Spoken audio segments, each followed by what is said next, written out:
예, SNS 창을 통해서 세상을 넘겨다보는 SNS 톱파보기 시간입니다.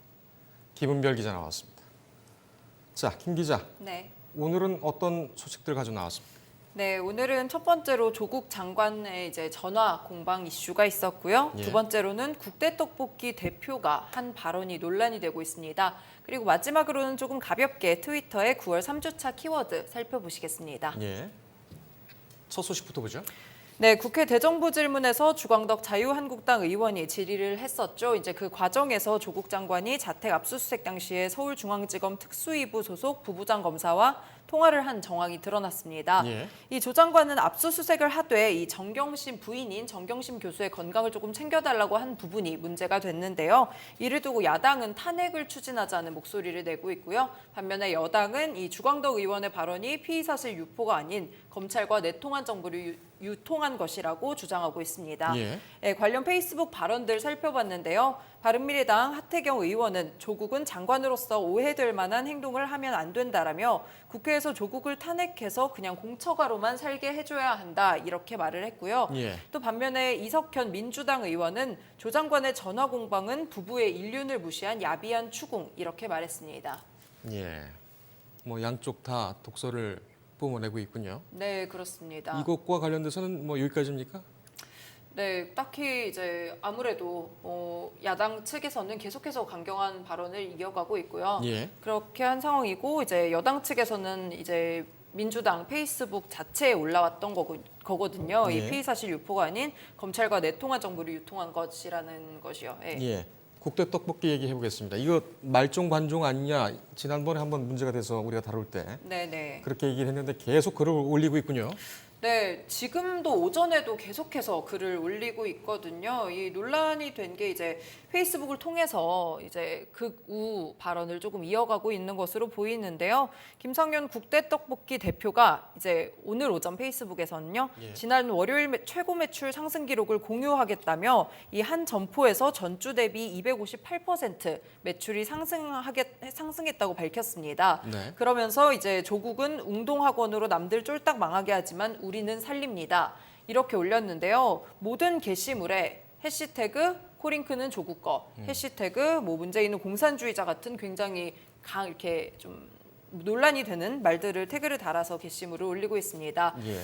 예, 이 대표가 올린 글에 따르면 매출이 상승했다고 하는데 이 가맹점주들 입장을 좀 봐야 되거든요. 예. 그 가맹점주들 입장에서는 어쨌든 간 이런 강경한 발언을 이어가는 게 불안할 수밖에 없다고 저는 생각을 합니다.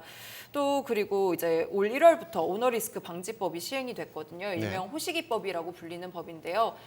가맹 그 전체 대표나 이런 오너에서 리스크가 발생해서 가맹점주가 피해를 봤을 경우 가맹 본부가 이 배상을 해주는 그런 법이라고 간략하게 말씀을 드릴 수 있습니다. 예.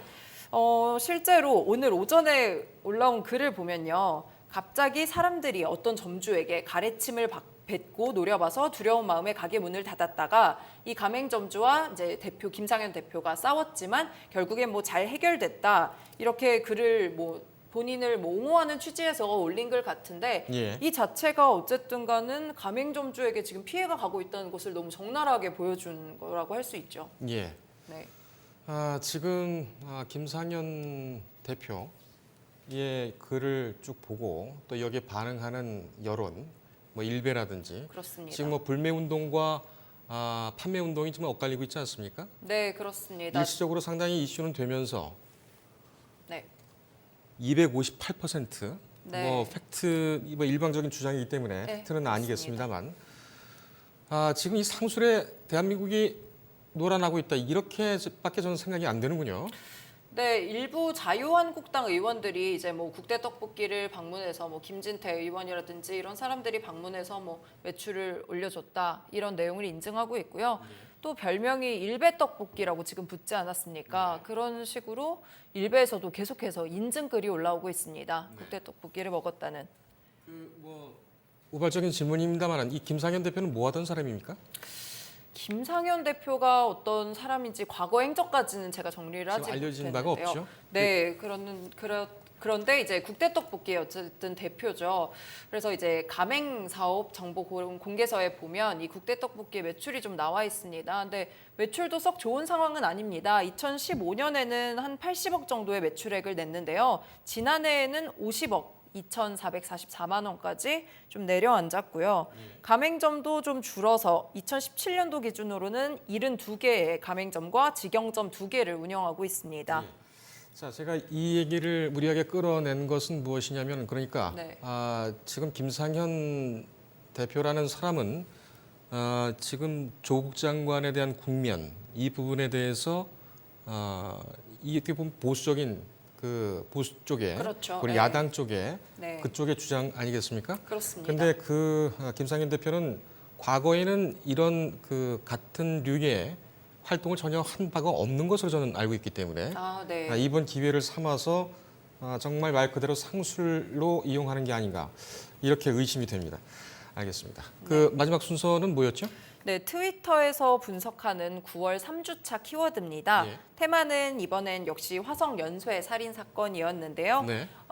이제 화면을 보시면 이런 식으로 첫 번째부터 여섯 번째까지 화성 연쇄 살인 사건을 둘러싼 키워드들이 올라와 있습니다. 예. 뭐 조금 간단하게 좀 보자면요. 1번의 용의자가 올라온 이유는 용의자의 행적이 정리된 표가 트위터에서 굉장히 많이 공유되고 있고요. 예. 또 공소시효 폐지에 대한 의견이 계속 나왔고요. 이제 이 DNA가 이번 수사에서 굉장히 결정적인 역할을 했죠. 그래서 이제 뭐 시그널 대사, 뭐 현대과학이 피해자에게 준 선물 네. 이런 글들이 트위터에서 오가고 있습니다. 예, 알겠습니다.